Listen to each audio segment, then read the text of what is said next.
تعالوا نعمل مع بعض صينيه جلاش حلوه جدا هتعجبك قوي وهتعجب كل اللي هيدوقها. اول حاجه هنا جبت البصل بتاعي، انا هعمل كميه كبيره من اللحمه، فطبعا بنكتر البصل يعني في اللحمه، عشان زي ما قلت لكم انا هعمل كميه كبيره. جبت البصل كده قشرته وغسلته كويس، وبعدين جبت الكبه بتاعتي وبدات اضربه في الكبه زي ما انتم شايفين كده، وهضرب كل الكميه اللي انا عملتها الحجم الصغير قوي، يعني علشان برضو ما يبانش في اللحمه. لو في حد ما بيحبش طعم البصل ولا حاجه تبقى البصله صغيره معاكي. عملت كل الكميه كده من البصل، هاجي بقى على النار وهحط كميه حلوه من ماده دهنيه، ممكن زيت او سمنه زي ما انت عايزه، وهسيب البصل لحد ما يدبل معايا ولونه يبقى شفاف كده معايا كويس.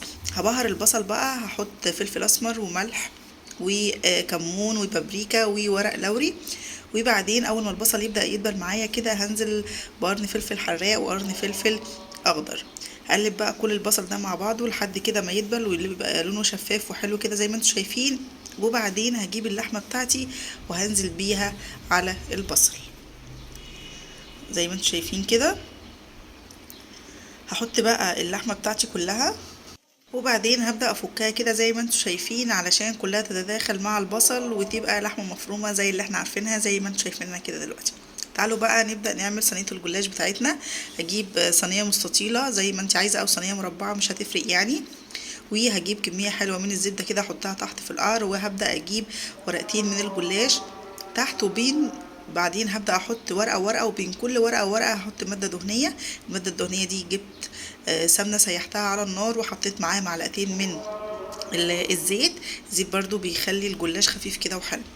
بدأت بقى ادهن بين كل طبقة وطبقة لحد ما عملت قاع او زي ما انتم شايفين كده. انا بقيس السمك بتاع الصينية علشان ما تتحرقش مني وتبقى سمكها حلو من تحت، او ممكن نقسم ورقة الجلاش لو انت عايزة تقسميها يعني. وبعدين جبت اللحمة بتاعتي وبدأت اوزع اللحمة كويس في الصينية.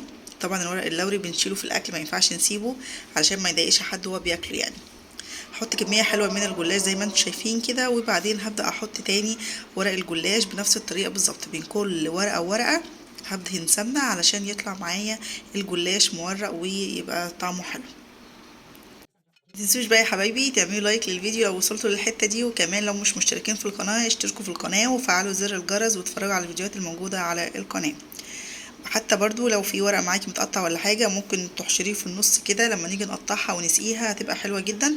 اهم حاجة الورقة اللي فوق تكون ورقة سليمة علشان لما تيجي تقطعيها يبقى شكل الصينية معاكي حلو. هقطع بقى صينية الجلاش يعني الحجم اللي انت عايزاه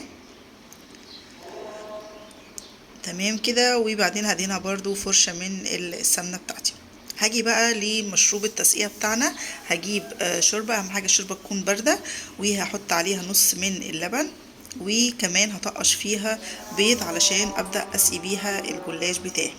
هحط الجلاش في الفرن، الفرن يكون سخن اهو. بصوا خدت كمية من المشروب اللي انا عملته وحطيت عليها بيضة، وهسقي الجلاش كويس جدا، وبعدين هحطه في الفرن. الفرن يكون سخن، واول ما تبدا تطلع معايا هزوقها. مثلا لو عايزه عندك تحطي جبنه مفيش مشكله، ما عندكيش ممكن تخليها بقى تستوي على هذا الوضع تطلع معاكي محمره وحلوه جدا. او كده هي كانت اتشربت المشروب بتاعها، طلعتها وحطيت شويه من الجبنه وحطيتها في الفرن. طلعت بقى بالشكل الحلو اللي انتوا شايفينه ده، شكلها حلو جدا وكمان سمكها جميل وكان طعمها تحفه بجد. متنسوش بقى يا حبايبي تعملوا لايك للفيديو لو عجبكم، وتشتركوا في القناة وفعلوا زر الجرس. مع السلامة.